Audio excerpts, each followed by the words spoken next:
Okay, so we'll call the Port Orchard City Council Finance Committee of August 16th to order. First thing on the agenda is the financial reports. Noah.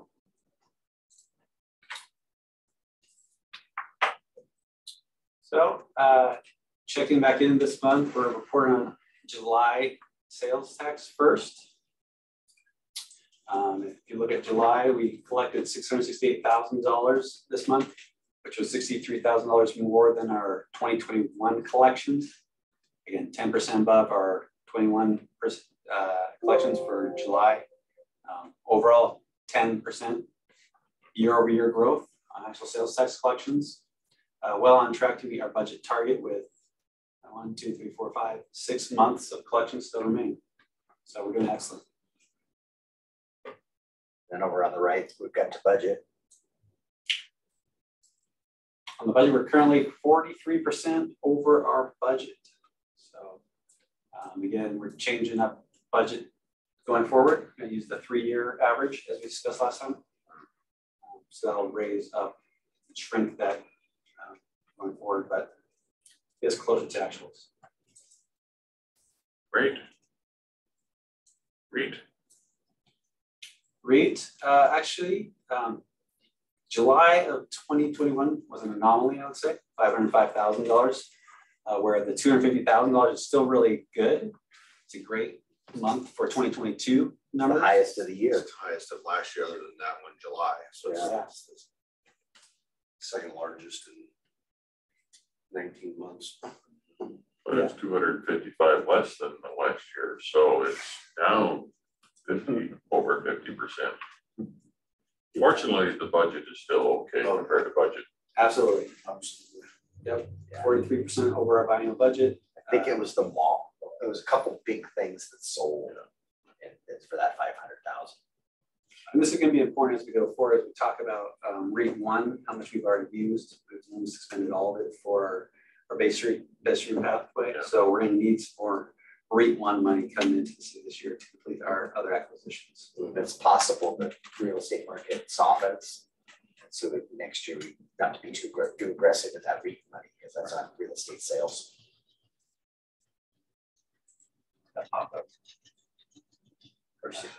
It doesn't seem to be softening in Port Orchard.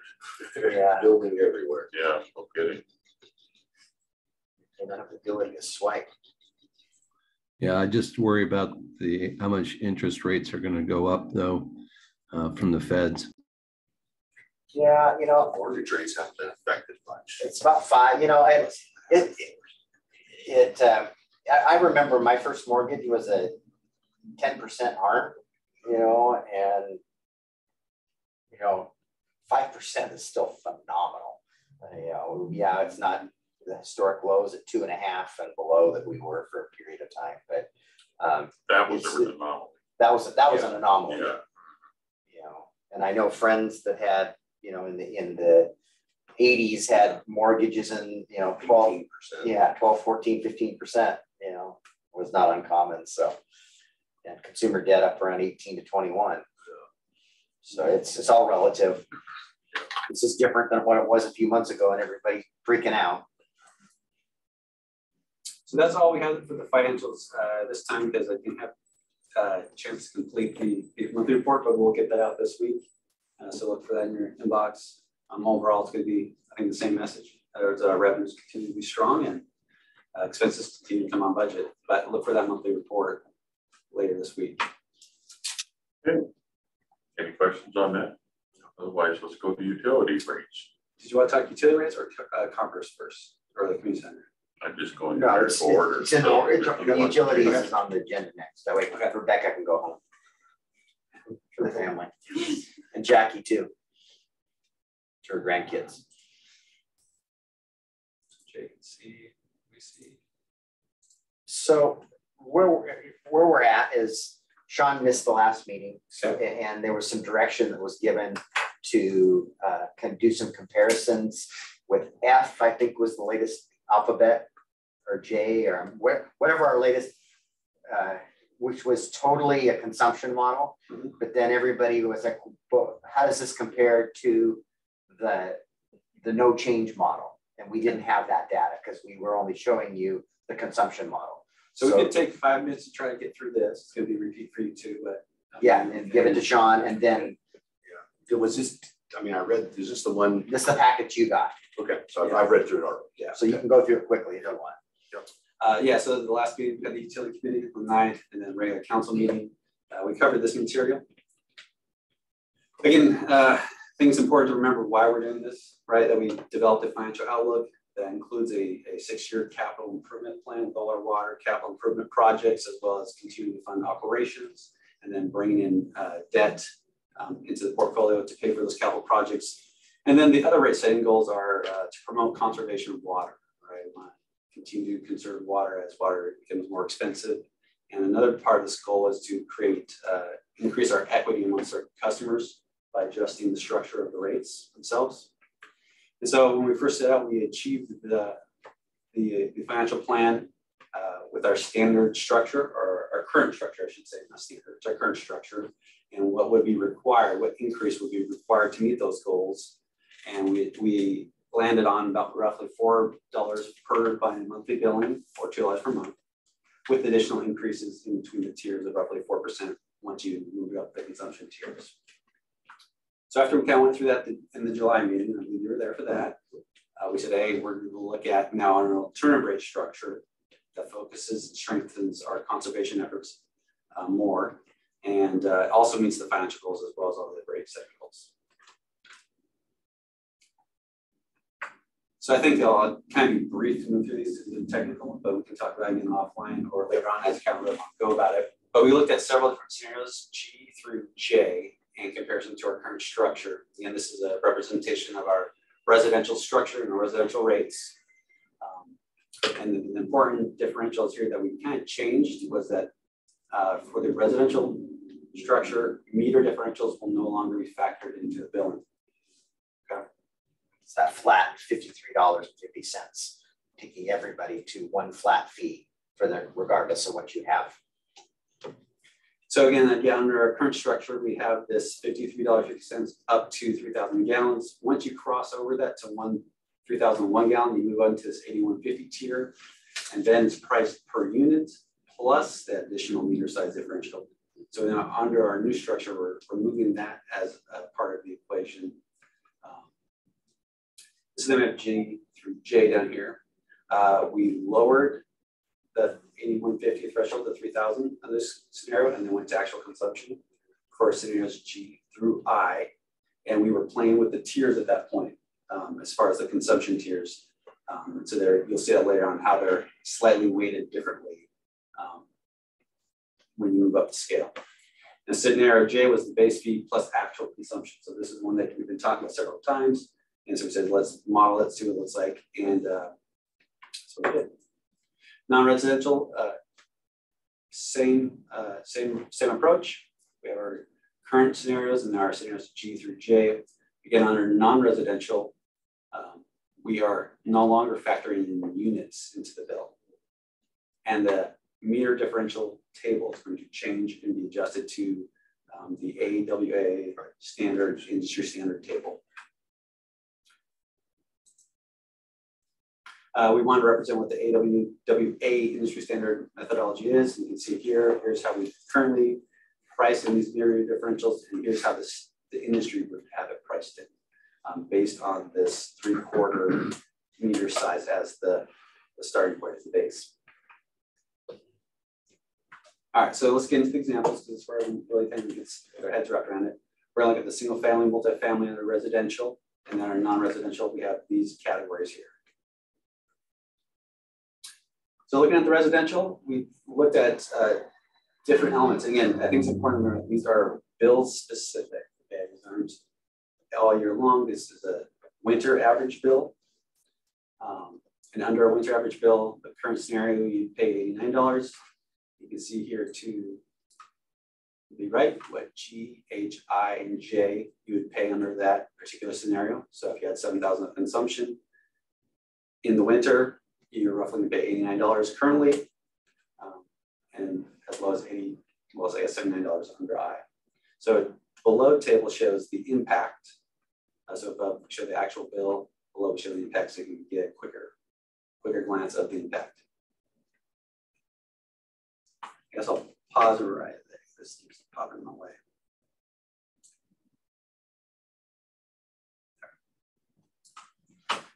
No, that's per month, correct? Or is that when you have the current?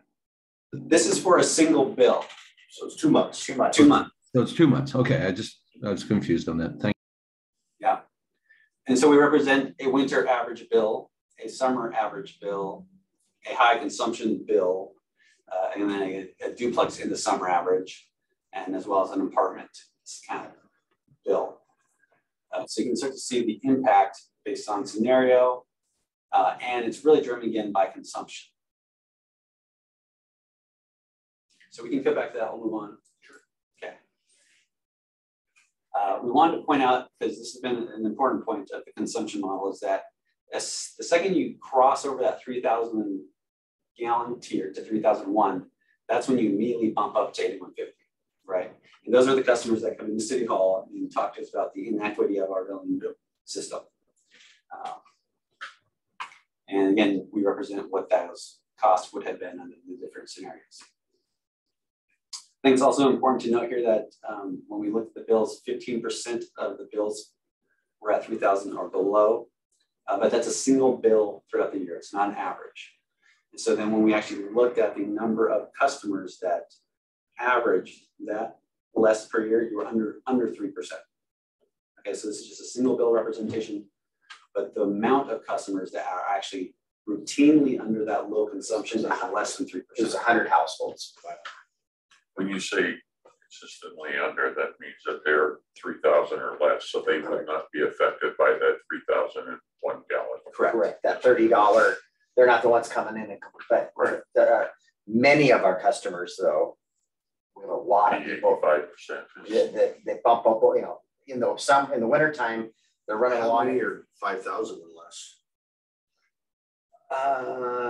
Rebecca did that. There's a chunk there, and I would say 7,000-ish is the average out there. And so a lot of people are in that in the winter months in that 3,000, and then their bill in the summer months jumps way up, and they're going, why does my bill go up so much more? Because I'm not buying that much more water. When you finance, I need to stop the payment. That's kind of important. So from a conservation standpoint, currently the average is in the 7,000 range. Mm-hmm. So if we were to take, and move that needle, then that number theory could go down in the future. That's going to be the average going down under 7,000. Okay. And again, it's hard because we looked at we looked at a year period. How many times did a single customer hit below this mark? And that's when we found, it's less than 3%.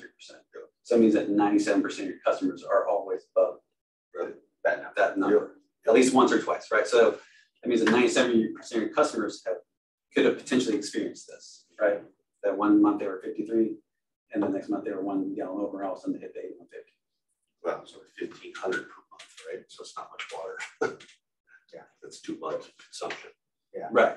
Yeah, I like to think of these people as snowbirds. I mean, or a single person, really are. a single person living by themselves. Right. Sure. Yeah, there's some, even in the wintertime, we don't use a lot of water because we don't have a garden going, yard and all that stuff. Washing cars. Right. Yeah. So then Rebecca put this graph together to illustrate where our current rate structure is. And I think she put another graph for scenario A, which you requested, John. Can't recall if I was able to get back into this. But you see that the proposal with scenario J is a nice smooth line all the way up, and then again, high consumers pay a much larger rate. Our current model is chunky, and this is where you see that real big jump. Complaints are right there. Yeah, right. That's where the majority of the complaints are at.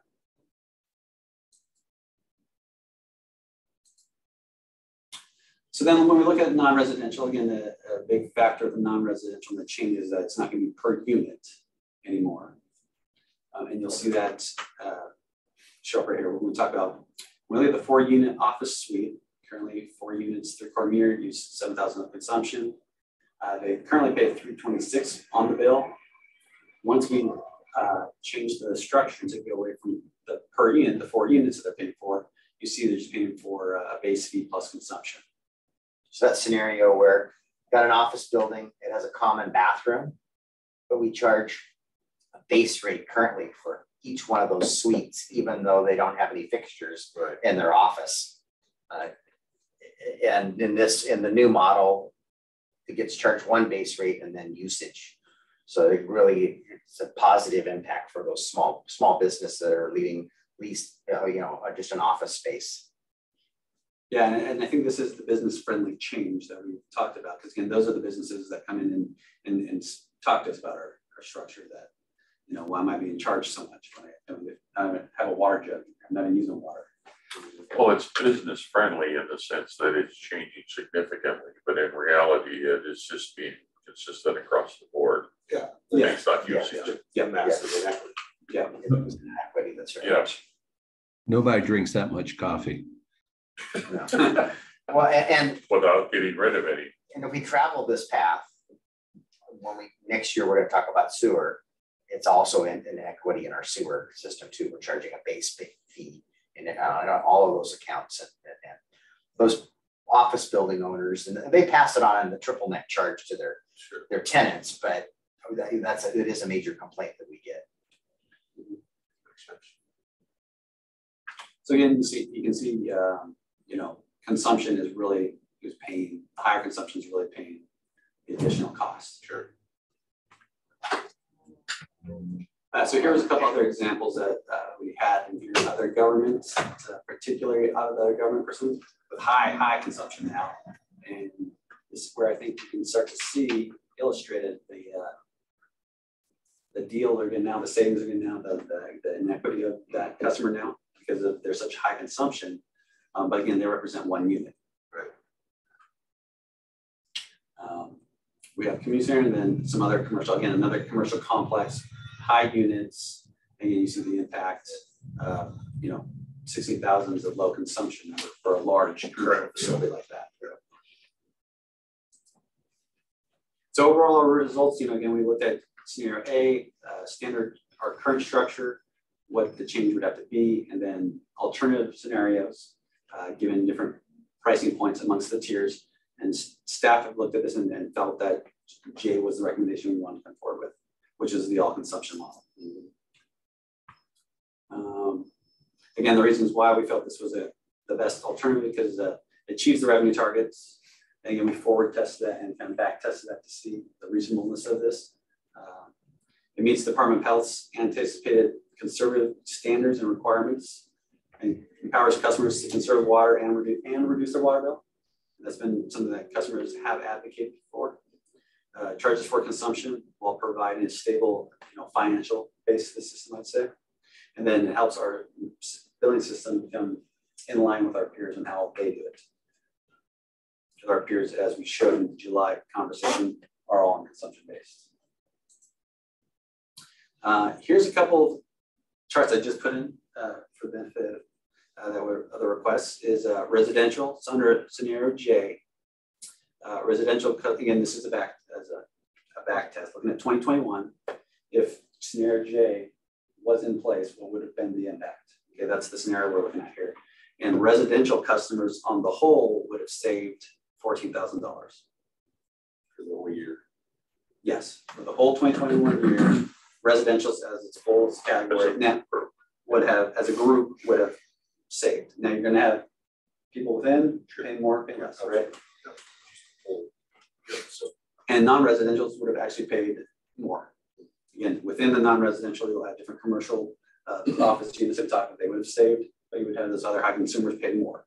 So the overall effect would have been non-residential part of our billing system would have paid more, and overall we would have collected more money. And about 30,000 of that 169 is 2 regional facilities that we believe our citizens are subsidizing.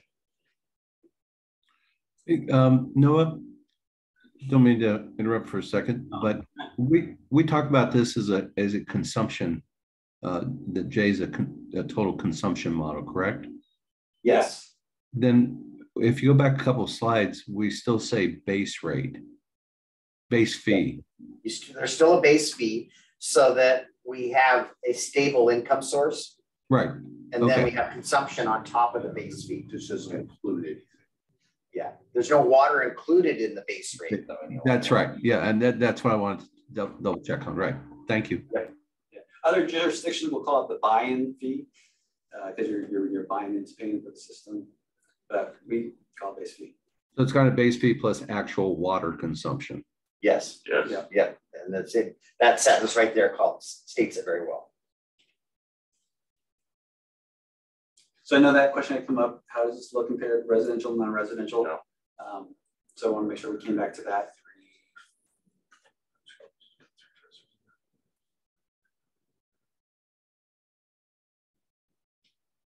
So go back one more. 4,000 we're talking about. Yeah, yeah.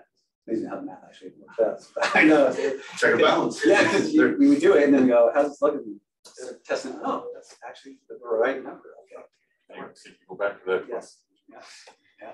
So the combined is, there's a net increase to the utility of 154,000 Annually. annually. Yeah, which is that 4%. Remember, we started really on, back. Yep. Because at the end of the day, that's what we need to look at is the utility going to be solvent? Yeah, exactly. So. Yeah, it's kind of two tests because we need to create more revenue to meet our new plan going forward. That's where that 4% kind of roughly comes in, and does it actually pencil out? Looking back, Just the way that we collected. Yeah, so it actually did. So that's reassuring from the financials. Sure. Right. So the 154 is going to be sufficient. That's, I didn't get the percentages, but that's going to give us what we need to continue to be solvent. Yeah. And meet the projects. The other, I didn't know if this was going to help or not, but non-residential category, I had it broken down into these different categories. Again, just illustrating a different way.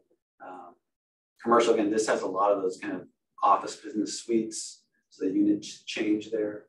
Irrigation meters. In high consumption, we look at 37 for the number of units.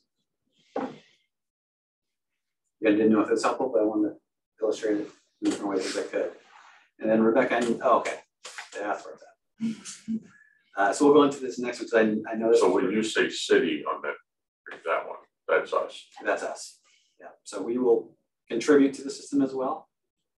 Or parts. That's for sure. But we also had some leaks. I think that was in 2021. Oh, yeah. It was the Tremont, the irrigation. It's a drip system, and it was somebody drove a vehicle up into it. We didn't know it, or an accident happened or something. And it broke the drip, and it was just running.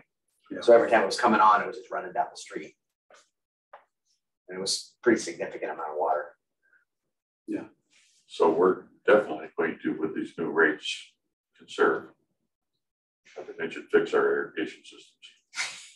I'm on it. We'll talk about that offline. I'm the one usually pointing out the problems. I go out and walk to parks and look at, why is there a brown spot here? Or why, big green spot right around the head, but everything around, well, because that head's broken. Yeah, you do. I mean, it's just, you gotta walk around and look. So here's a table that the mayor and Rebecca developed, and I'm not sure if you want to speak to Rebecca or if you want me to take a shot at it. But I'll set it up, I guess. What we've got here is option A again, the original option, no structural change, just the rate increase, and then scenario J, the recommendation. And the third option we have there is a look at impact to low income. So the mayor and the council have supported in this last meeting a low income program. Many other cities do have a low income program that gets receive a discount off the base. So we wanted to illustrate what that would look like for those particular customers. Now that's not the majority of our customers. They're probably going to be a small segment of our customer base. And there's a whole process we have to go through from them qualifying under the federal guidelines of their income and processing that. So you're making an estimate of how many folks would qualify. Well, in this table, we're just demonstrating what the This is what they would pay. That's what they would pay. you know, spitballing, maybe 100 people. We don't know until. So my next question, of course, apparently we don't know because we don't know how many people would qualify. Is how does that affect the bottom line? We just talked about a minute ago. It's only to the base rate, though, John. It's not a huge amount of money. So if it was, how much is that, Rebecca? How many? 52. I think it's like about a $13 discount. So 13 times, you know, yeah, sorry, 100 people, $1,300. You know, but to somebody low income. Oh, I know, it's huge for them. Yeah, it's $1,300. Getting back to making sure that our utility is solvent. Yeah. How much it would impact. So we might have to evaluate it again. If we found we had 500 that we didn't realize, then we might have to relook at this. But also we have projections on new connections and things too. Those are estimates. So there's some wiggle room. And so Rebecca, go ahead. So that top line there shows just consumption and gallons. So this again assumes one billing. So the current bill is that next line, what they would be charged right now. This slide is just meant to address the question of what would it be under option A, which is that $4 bi-monthly increase compared to J. So, and then what is that compared to the base rate? So for all of those different billing moments in time, for option A, that is what we would charge, and then J is right below it, what we would charge for J, which is the what we're calling the full consumption model here. And then the low income model again. And so the second blue line at the bottom is the increase to our current base rate. So option A to our current bill today or current rate structure today, how does it increase at all of those tiers? And then the same with the green line is J to our current billing, how does it increase? And then the yellow line down there was kind of the question, what's the difference between A and J in the increase model? And so at each of those moments in time, that's what the difference is between the two options. Now the customer is going to go from with that current bill to A or J, depending on what rate structure the council moves forward with. But there's kind of, you can see the difference between them. You know, 1,000 gallons, whether you pick A or J, there's only 35% difference there on a bi-monthly. And this is bi-monthly too, so you divide that number in half on a monthly basis. You know, and then at the 2,000 gallon customer, the difference between choosing option A or J is $3.70 bi-monthly or less than $2 a month. So I know that was an area where you guys were concerned with that low section of usage. What was the difference between A and J? So that's what the yellow line represents there. And again, with the option A, still keeps that jump between 3,000 to I have 3,500 in this one, just so you can kind of see some change there. But you see that jump, that about $30 increase there. That makes sense. And then with the green line, you see a dollar difference. It's not ideal the way that jumps like that, but the anomaly was created in our attempt to help out people that were low gallon usage, and we artificially adjusted that base rate last go round. When we did that, to claw that back, you know. And as you kind of so making adjustments to the base rate is one thing, but you make the assumption of how much low income households going to use. Well, we're jumping to the conclusion that that's correct. a senior citizen, but there are families out there with and that's really children. nice too. That orange line there shows the low income rate to the current rate today, how much they save, and they save all the way up to 20,000 gallons in this scenario. So they are going to get them completely across the board. So by implementing that low income program, what we did previously was had the best intentions. It was an attempt to do something for low income, but there's no basis for it. You know, we don't know that everybody living right here is low income. We just, you know, it was well, that's what drew my attention. Because when you look at the 3,500 gallon consumption, you know, their savings is $28. Yeah, and these these guys could be low income here too. That's because of the flaw between the 3,000 gallons and 3,000. Exactly. We created this problem. Yeah, and then the nice thing about using J and then the low income structure is you see that really smooth growth in rates where you don't have that $30 increase. So it's we saw last time, that I was talking to you about, Yeah. it's been fixed. Yeah. What's that too? It's just the same information displayed differently. Yeah. And comparing it A to J, it's not, there isn't that much big a difference between A and J. We're talking $4 a month or, you know, $2 a month. It's really it isn't that much. Jay, did you have any questions? I'm sorry, Jay, you couldn't see what where I was pointing the screen to. So you guys comfortable with us bringing this to the next council? Yep, I'm fine with it. Okay, we just wanted to use you as a best case here. No, I think that could work. That Really, answers the question. thank you for all your spreadsheets, and I know that was not an easy task. So we can be done, or I can cover this last slide, which I threw together last minute. I didn't know if this would be helpful or not. Again, if you guys feel comfortable where we're at, you can move on. I'm comfortable with Okay. it. Comfortable. All this is just 3 people, what they look at over a year, 6 different bills. I got one person called Susan the Saver. You know, would she have preferred option A, option J, looking at her different consumptions per billing, right? And what the difference would have been per billing. And again, I think this is, I keep trying to hit this point that we don't know from bill to bill what the person's gonna consume. Sure. So the first bill she saves was $7.55, but the second bill she tipped over into the tier, she just consumed more. So each bill is going to just vary, but overall, Susan the Saver, because she averages low consumption, that 3,500, she would have preferred option J, because she would have saved $31 over the year. Now, average Alan, who is an average person, who uses 7,000 as his average, he would have also actually preferred option J and saved another $48. Now, Waston Wally, on the other hand, who almost hits 20,000 on average, he would have preferred, you know, option A, because option A would have given him more consumption. So Wasting Wally is gonna pay more. So Wasting Wally is gonna pay more with option J. That's for the Which year. is what it should be if we're gonna try to encourage people to conserve. It's not massive, No, 30 it's not bucks a massive. year. Yeah. No, and I wanted to display it by bill so you guys can see that. It's really not. I think that's valuable. That's a good slide. Yeah, no, And when your names are clever. What do you think, Jay? No, I think it's worth showing the last slide. It's Yeah, I like- agree with that. I can't imagine somebody using that much water. But they do. Oh, they do. Oh, yeah, I'm sure they do. I do. Okay. Okay, let's talk about the community event center. Can you pull that other document up? So the document you did today with the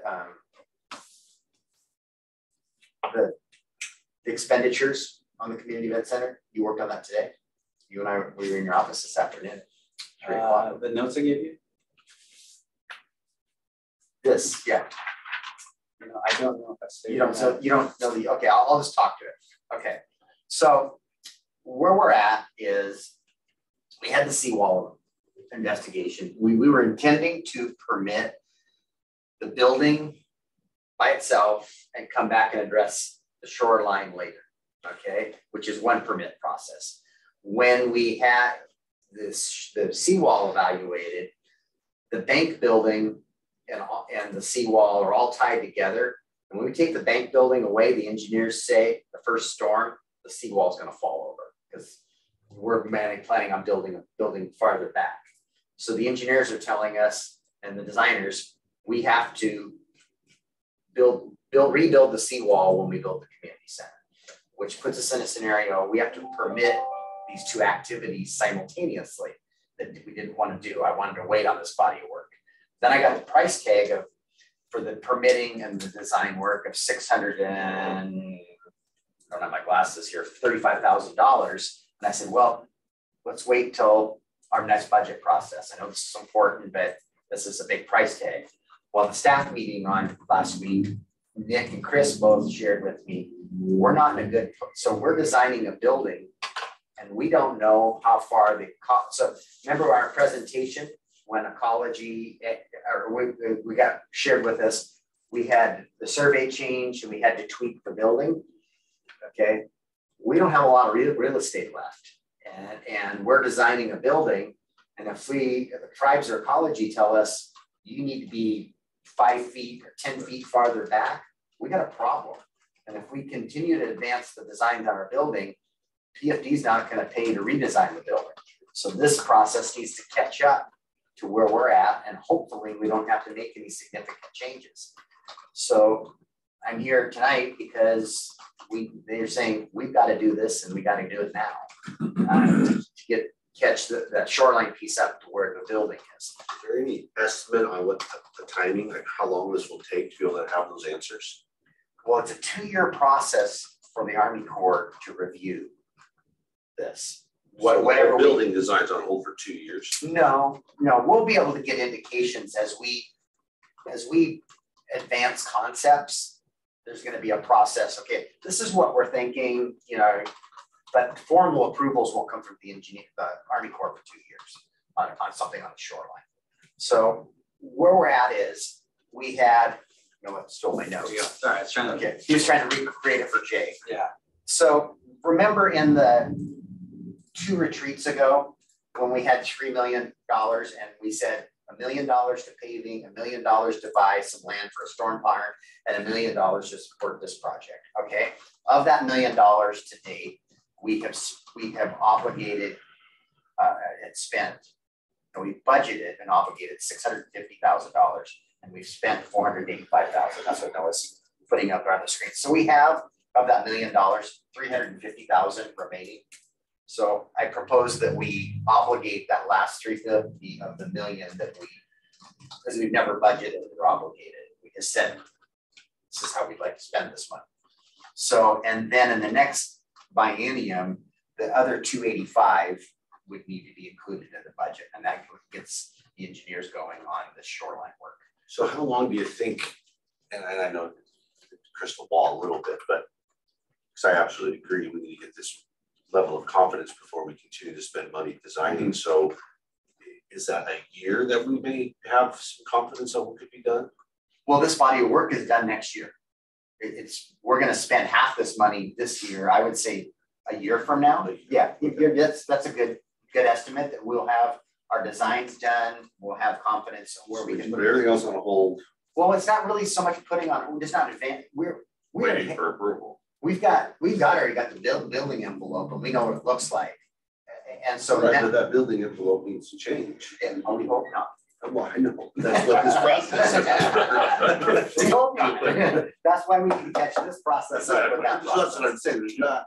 Yeah. You got to be careful you don't spend a whole bunch more money. Correct. In the existing envelope, because to your point, PFD's not going to pay it twice. That's right. Right. Yeah. So that's why this is on the agenda tonight. That was the burning issue that caused this meeting tonight, because they couldn't wait. They're going, we can't wait till September. We've got, and we're going to have to wait till somebody will award the contract, but at least I can give everybody the head nod, gear up and get ready, because we're going to award the contract, and then you're going to. So what you need us to do is to agree with the $350,000. That currently, yes, that we have, and we have cash to do it. And so then we had another debate internally too. I really don't want, this is eligible for restricted funds, from REIT to park impact fees, but those piggy banks are empty. We have spent them, and we talked about interfund loans and things, and it's just, we've got the cash. Let's just use it. Let's not do a bunch of gyrations and accounting exercises, and interfund loans come under the scrutiny of the auditor's office. We'll do it right, but why put us ourselves through that? It's great. It's great. We have that extra money this year. Jay. Just let's give it to the guy that doesn't know this stuff real well. So essentially, what I'm hearing you say is this makes it between the shoreline and the building parallel paths that maintain our timeline without spending additional funds in the long run. Yeah, we hope not. Yes, that is the goal, that we need to catch up the design on the shoreline, because the building and the shoreline will be one permit process, in which and prior to this point in time, or the seawall valuation, they were intended to be 2 separate processes. Sounds like a winner. Okay. Yeah, sounds good, right? All right. I've got one item I need to do. This is something that happened at 3 o'clock today. That our navigator embedded in the police department, and I briefed John and Sean a little bit ahead of the meeting, Jay, so I'll catch you up. Gave notice today.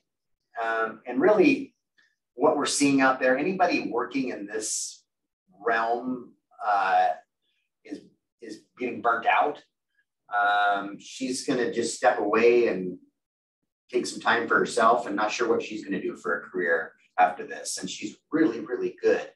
The service providers out there that from Housing Resource Center and all the places we refer folks to, they don't have the employees either.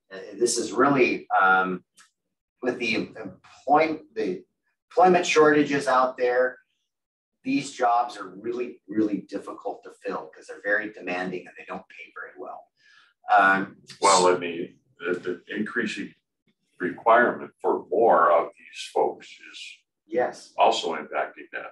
So Melissa was very impactful. I would say the first 6 to 9 months that we put her on the ground and dealt with a number of people that were demanding a lot of resources. But right now, there's nobody for her to refer. If she comes, she gets a referral. There's nobody to refer to, and there aren't any beds to put people in. So so that's one element to this job that is a problem. And the other element is she needs to be paired with a police officer when she does this work. And we don't have, she's taking somebody off the street every time she does that. And we don't have officers to spare. And there's light at the end of the tunnel there. I think by early next year, we're going to be fully staffed for the first time, or at least have everybody in the last bits of training. And I don't see any more retirements on the horizon. So I'm inclined not to fill this position right now. And I had a need. We have a need.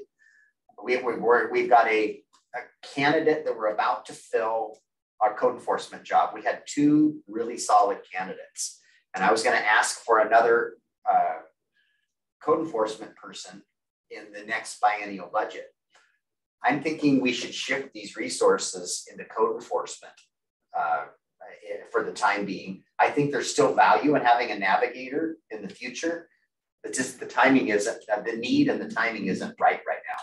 Now, the bad part of this is that the navigator is her $130,000 a year salary is covered between us and salary and benefits, us and the fire district. And that isn't actually working real well either, because their needs, we're making it work, but their needs are different than ours. Theirs are the 80 and 90-year-old person living by themselves that's a fall risk, that falls down and needs somebody to help them get up off the floor. They don't need to go to the hospital, but they can't get back up, so they're calling 911. So they're sending paramedics, and firemen out there, and that's kind of the work they want Melissa to do. Well, she's not working after hours and things, so it's not a perfect fit. And Have you talked to them about this? we're about to. That we're going to pause. We've had a 3-year contract with them. There's provision in the contract. If the job isn't filled, they won't pay us. But it is going to cost us almost $70,000 more to this year or for a full year? For a full year. Okay. For a full year to make this shift. Okay. But so we're right now in the midst of, so we've created policies for, and you guys are going to get a presentation on this at the September work study from Charlie, for dealing with a code enforcement, a homeless encampment on John's property, and Sean calls it in and says, hey, this guy's got homeless people living on his property. That's a code, and what you need to do, and we help you. And from a code enforcement, eventually it can elevate where our police assist, but you've got to do certain things as a property owner. Then we've got situations like the county park that we dealt with, and we're developing policies related to cars parked, what is the term? It is it's trespass. So basically we had you see the travel trailer that was parked in front of Cheers for about a week and a half. And we finally got rid of it on Friday. So it's those situations. RV, it's trespassing, and from that standpoint on public property that's ours, and how and our needs. We have to offer services at points in this, and an element of this is likely going to be, I hope, a contract with the county and their heart coordinator. If it's not the county, we're going to need to find a nonprofit to do this, I hope. But we have a requirement in this process to offer services. But Melissa was going to be one of the steps in this, but we've got to tweak what we've been working on. So I got a body of work we need to do if you guys are receptive to this idea. But I think we're better off to deploy this into code enforcement right now, the resources we have, and pump that up to address the problem that we're seeing everywhere in our community. And unfortunately, we don't have the beds, and which in another, we've got this $1,406, which we finally got an invoice from Housing Kitsap for those home repairs. So we did spend some of those dollars, but Kitsap Homes of Compassion, we've had a contract for 8 months. No one will rent them a house. Okay.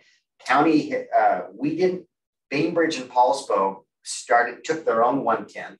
We know from the transportation conversation we're having that 1/10 is about $800,000 a year at Port Orchard. Well, if we were going to do housing or try to create housing, I need at least 2 employees. Well, I've ate up more than half that money, just about 300 of it anyway, of 500. I really want us to work with the county. And I talked to Mr. Gilder yesterday about this. I said, where are we at? You guys have been collecting this money for 8 months. What are you doing? He goes, well, they're just such a, they're not as nimble as we are. And he says, we're formulating our, the committees, and we're going to be doing RFQs in the fall so that we can build the expenditures into next year's budget. I'm going, my goodness, guys, let's spend some of this money and put it out there. I'm going to advocate that they buy a house in Port Orchard, and we could use our $1,406 to, pay Homes of Compassion or somebody to provide the services in it. But my God, we've got to get some beds. We got to get some beds in our community so that we can offer services to the people that do want help. And I don't have all the answers at all. It's really frustrating that we can't get these dollars deployed, and people get it. They don't want to work in this field right now. It's difficult to attract people to work in the field. So based on those factors, I think it might be better for us to deploy these dollars into code enforcement, and then come back to this navigator thing after. Do you have enough in the current budget to carry a code enforcement person? It's going to take you a while to fill that position, but. Well, I have a candidate actually. When we you have enough to pay that through to the end of the year. Well, 20 grand difference, right? Yeah, you saw the sales. Well, this month's sales tax would pay for it, and we just built it in. You're talking of basically 1/4. Yeah. 20. Sean's right. Yeah, Sean's about 20 grand. But what we have in our budget theoretically is half of what you need to fund the position, because the other half is paid for by the fire district. No, that's what I'm referring to. That's where it's 70 is the variance. Yeah, for the year. Yeah. And we already paying for this position and the benefits. So you've got enough. Yeah, we've got, it's going to be a policy directive, and as we build the next budget. Well, that's the other thing, is that by doing this now, we are pretty much locking ourselves into next year's. That we're going to do this. Yeah. I think it's the right decision, but I wanted to bounce it off you guys before I start doing a bunch of work and Debbie was we have a person that we've offered the job with, as we let the other person down that lives in California, and it was their code enforcement position. this kind of work.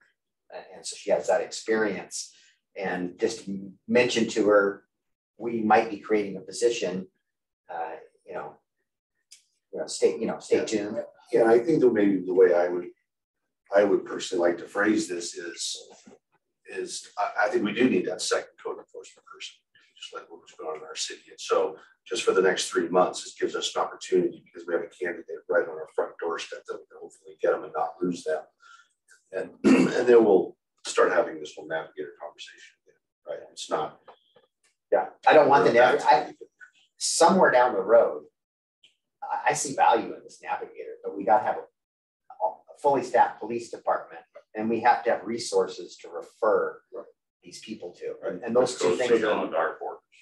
Yeah. So it'd be great for you and chief and other directors to, in your plan, your biennial plan, is to kind of maybe identify when that looks like, when that.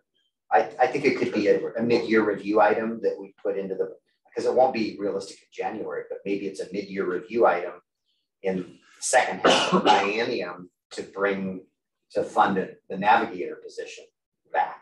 The second half of the biennium for a year away then, or the it'd be a year, mid-year budget, or it'd be a year and a half. Well, we'd have January 1st, 24. there you go. funded, and we've been talking about it in about this time next year, because we start our mid-year review process. That's probably the soonest, because we'll get fully staffed sometime next year in the police department. Maybe we can get some housing resources put out there in our community that Melissa would have, our navigator would be able to refer people to. We're spinning our wheels a little bit right now. And when she resigned, Debbie, Chief and HR and I talked this afternoon, and they're both going, we shouldn't fill this position. And they're both telling me we shouldn't, and I agree with them. I can support it. Yeah. What are your thoughts, Jay? I'm having a hard time with it, putting it out that far to 2024. I don't know where the county is with their facility on Olympic, that I would look at as for lack of a word, a stop measure about what we can do. But I would rather almost keep the position on the books and have it vacant while we get these other things going and try to bring it back in another 18 months. That's my opinion.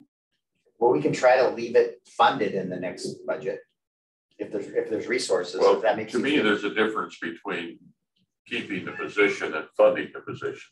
Yeah, I think you can keep the position, it's just not funded until start of whenever you think it's appropriate to bring it back. As soon as we're staffed as a police department, and there's some places to refer people, I'd like to have one, but we're paying somebody right now, and they're not as effective. It's really not effective at all. We now. don't have all the tools that they need. Her toolbox is empty. Further depleting our public safety.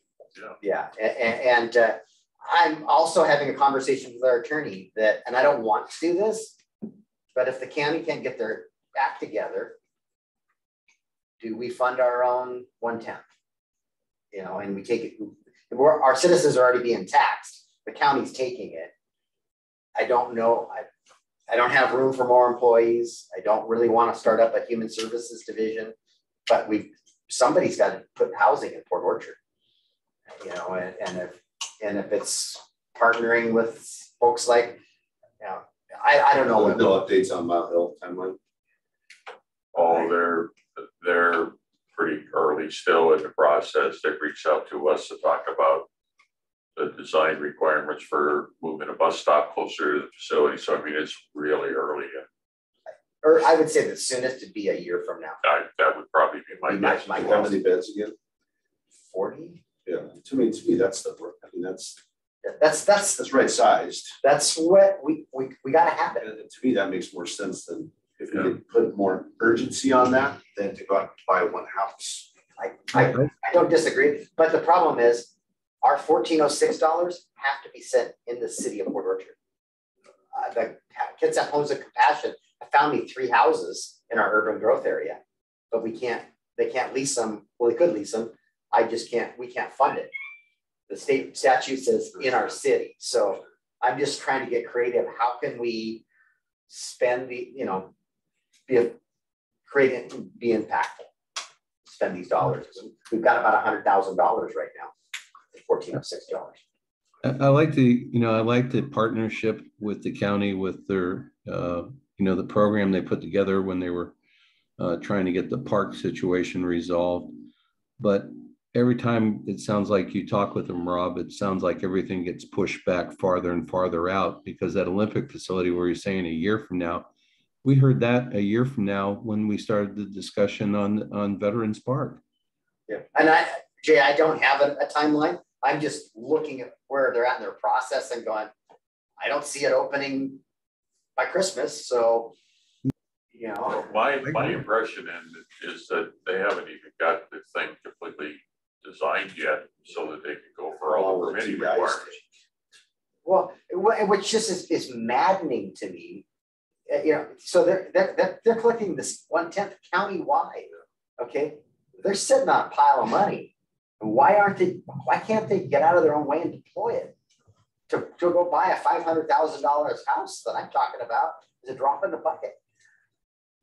Once you get that up and going, you can sell the house for $500,000. Yeah, well, I mean, John, what transit? What's 1/10? How much countywide? It's a lot. I don't know right off the top of my head. I mean, if we're 800,000, Silverdale's 3 times that. It's 4 million. Yeah, it's serious money. Yeah. So, all right, I got one last request. That's all my agenda items. Our September Finance Committee is before the work study. I have a AWC commitment in Richland, and I need to leave like noon that day. Can we pick a different day? Get your calendar, Jay? Yeah, as long as it's before the 21st, I'd be a happy camper. Okay. Sorry, what did he say? Before the 21st. Before the 21st. Okay, and so that is on the 20th is the conflict, isn't it? Yep. Yeah. Yes. So. And the 13th, remind me, there's another committee that There's a committee on every, and we can't go too far forward because Noah has to be able to put all the data together. Who's doubled up on the 13th? John's on, it's transportation. It's John. Got it. The utility. Utility usually comes before finance. Second, I'll look. Transportation usually comes after us. I don't have it in my calendar.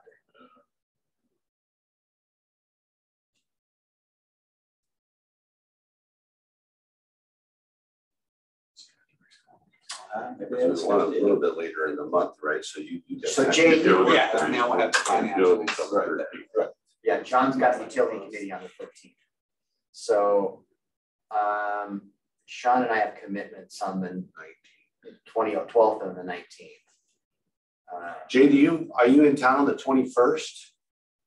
No, I'll be on a plane. That's the day you leave. Yeah. Mayor, I'm sorry, if you were talking about September, there is no plan to have a utility committee meeting in September. Look at that. Brilliant. So 13th. 13th. We may not get the full financials. You'll get the sales tax report, which is that's the meat. That's fine. We can read it.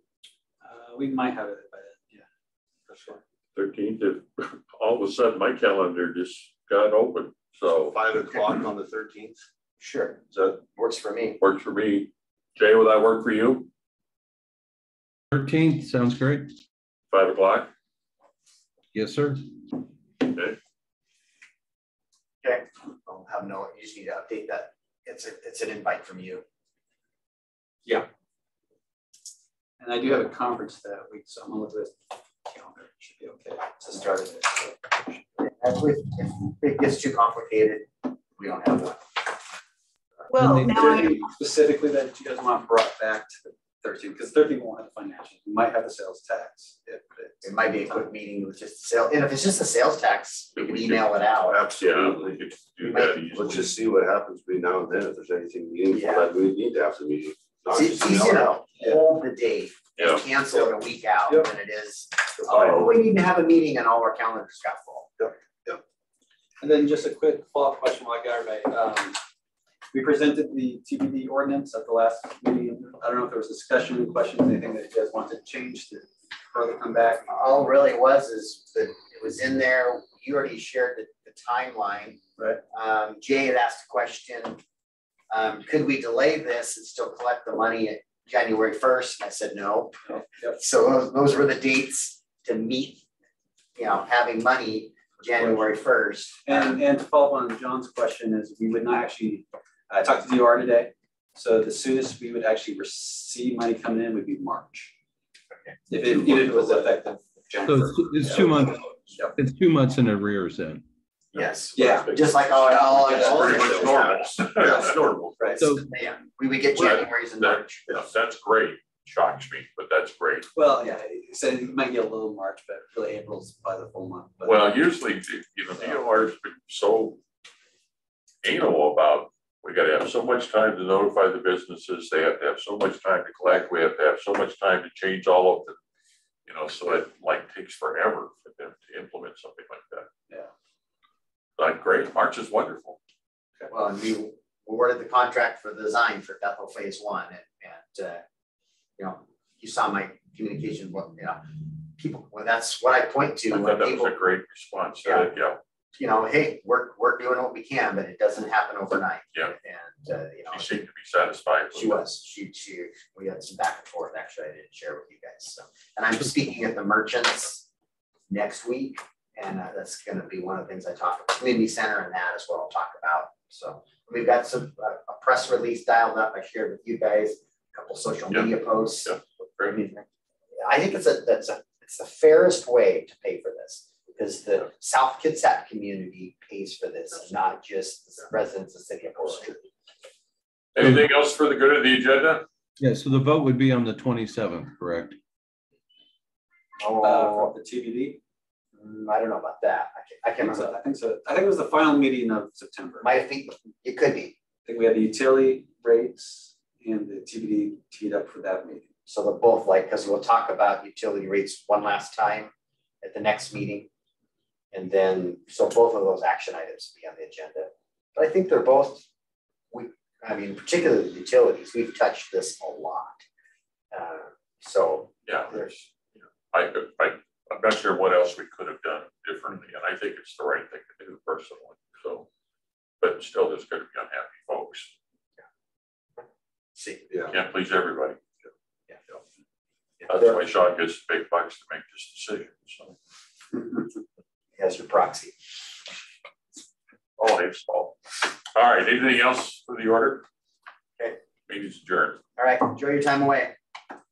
Thanks, Jerry.